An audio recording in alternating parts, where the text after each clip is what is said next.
Assalamualaikum warahmatullahi wabarakatuh.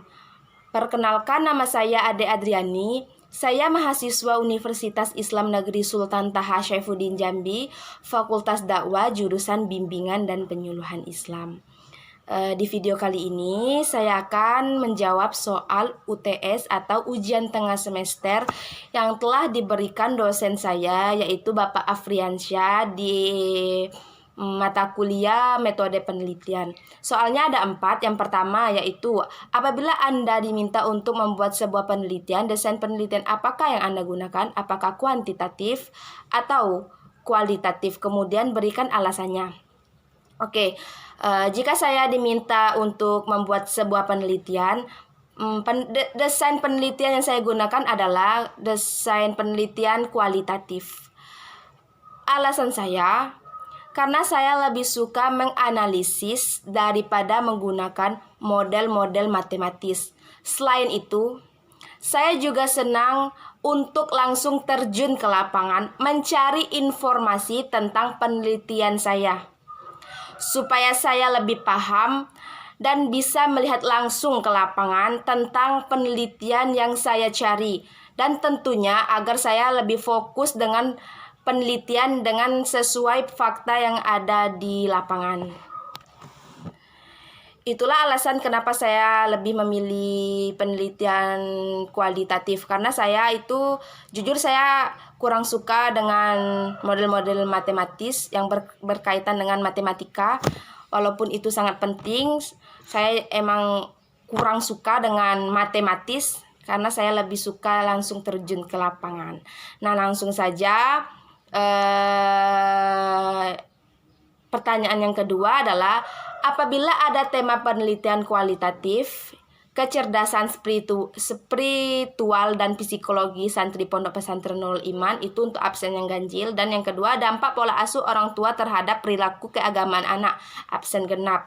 Coba Anda buat 3 rumusan masalah dari judul tersebut. Karena saya absennya genap, berarti saya dapat di dampak pola asuh orang tua terhadap perilaku keagamaan anak. Nah, saya sudah membuat 3 rumusan masalah dari judul dampak pola asuh orang tua terhadap perilaku keagamaan anak. Yang pertama yaitu rumusan masalahnya adalah, bagaimana dampak pola asuh orang tua terhadap perilaku keagamaan anak. Yang kedua, apa yang dimaksud dengan pola asuh dan apa yang dimaksud dengan perilaku keagamaan. Nah, yang ketiga, bagaimana pengaruh pola asuh orang tua terhadap perilaku keagamaan anak. Dan soal yang ketiga adalah, silakan Anda tentukan jumlah sampel dari populasi 362 ditambah nomor absen Anda. Nah, jadi saya akan lihat langsung ke jawaban saya di kertas. Nah, jadi N yang kecil ini adalah jumlah sampel yang mau saya cari, dan N yang ini adalah populasi saya tadi. Nah, populasi dalam soal tadi kan 362 ditambah nilai absen, ditambah nomor absen Anda.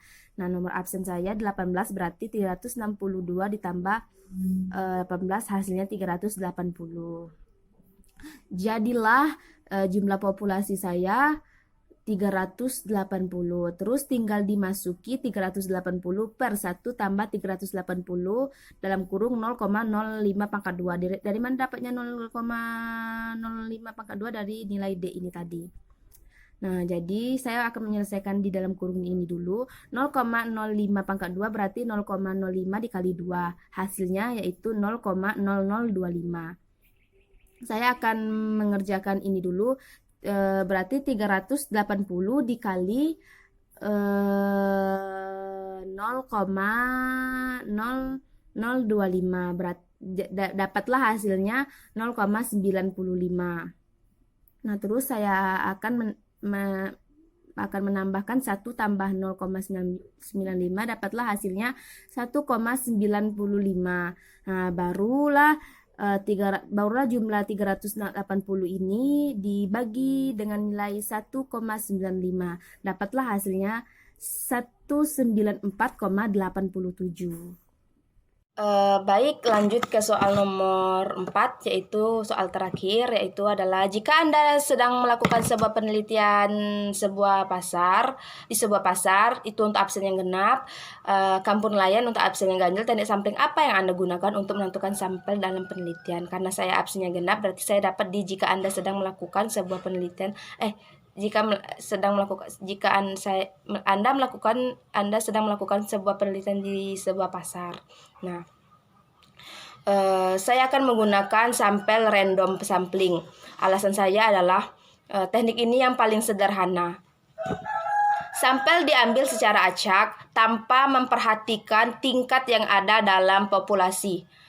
Misalnya nih, populasi adalah orang-orang yang ada di sebuah pasar yang berjumlah 500 orang, itu misalnya. Nah, jumlah sampel ditentukan dengan tabel Isach dan Mikhail. Nah, dengan tingkat kesalahan adalah 5%. Nah, sehingga jumlah sampel ditentukan sebesar 205. Nah, dari jumlah sampel 205 tadi, ini selanjutnya diambil secara acak tanpa memperhatikan usia, jenis kelamin, dan lain sebagainya.